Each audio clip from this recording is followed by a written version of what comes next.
going to talk about exponential and logistical growth. I know that's a real exciting topic, but hopefully whenever you are finished watching this video, you get to understand what is the difference between the two. First, let's talk about this exponential growth. I know you guys have heard that word in math with exponents, and exponents means it keeps growing faster and faster and faster. So, graph number 1 would be exponential.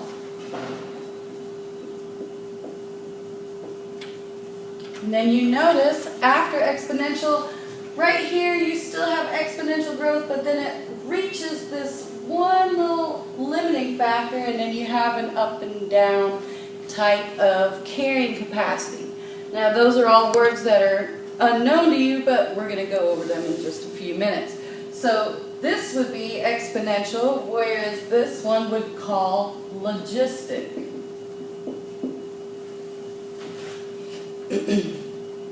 So as you see, an increase rather quickly in the population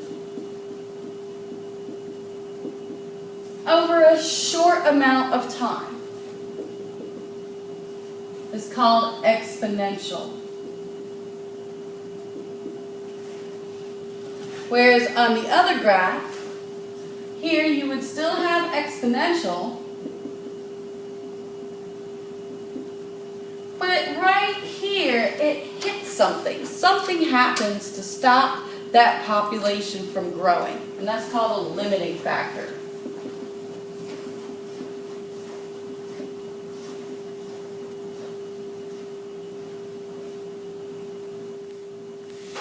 Then the area after that limiting factor is when the carrying capacity takes place. That means at that point, that population isn't going to grow, but it also isn't going to decline sharply either. It means it has enough resources to sustain that population.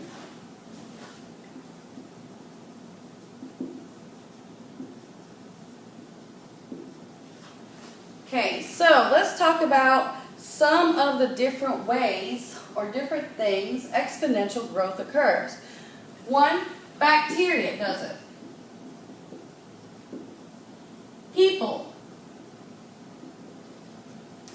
And also different types of protists. Okay? Next, there is no limiting factor in this graph. You see that this graph keeps going and going and going. So they have not reached a limit. No limit.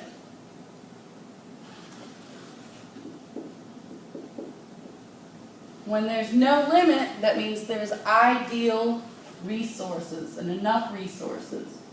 Ideal conditions.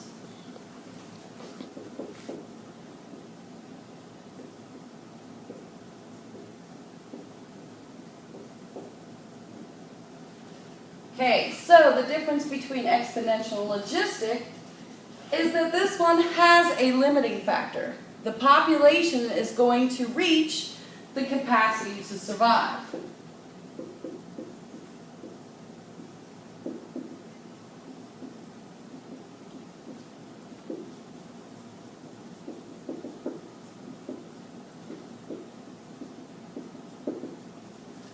One way to think about it is there's 30 seats in this classroom. If you had 35 students in this class, would they have a seat? So your limiting factor would be the amount of chairs. So therefore, you wouldn't have enough space or enough capacity to hold 35 students. Some types of limiting factors are going to be your resources. When we talk about resources, we talk about food, talk about water, space, etc. Last but not least, population actually is going to stabilize.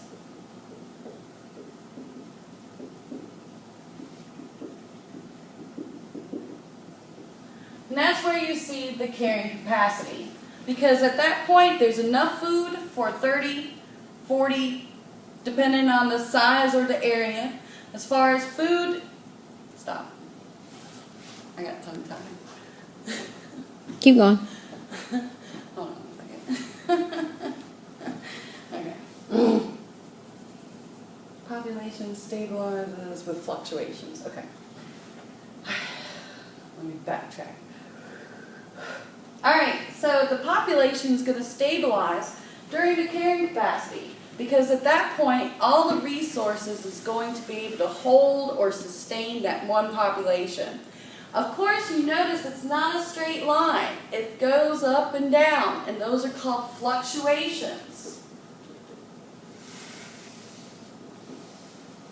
The ups and downs,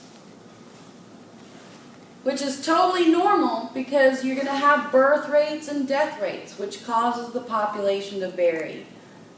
Hopefully this has been exciting and new for you, and if you have any questions, feel free to ask. Thank you.